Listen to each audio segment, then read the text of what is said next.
শুভ তৃতীয়া সবাইকে।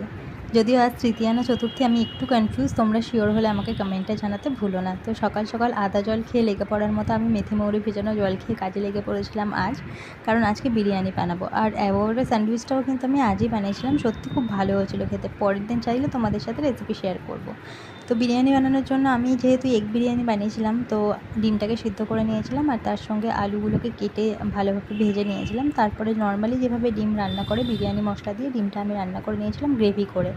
পরিমাণ মতো কষাতে হবে আর গরম জল ইউজ করতে হবে। তারপর বিরিয়ানিটা দমে বসিয়ে দিয়ে এবার রেডি করব চাপের মশলা। চাপের জন্য আমি খুব ইজি ওয়েতে এটা করি। আমি পেঁয়াজ, আদা, রসুন, কাঁচা লঙ্কা আর টক দই একসাথে নিয়ে মিক্সিতে ভালোভাবে ব্লেন্ড করে নিই। আর তারপর ওর সাথে গোলাপ জল, কেওড়ার জল আর মিঠা আতর, যদিও আজকে আমার কাছে আতরটা ছিল না, আমি ওটা স্কিপ করেছি, তোমরা থাকলে দিতে পারো।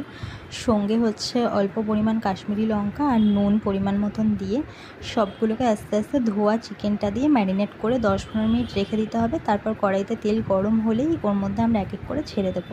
ও আচ্ছা, মশলার মধ্যে বিরিয়ানি মশলা দিতে কিন্তু ভুলো না।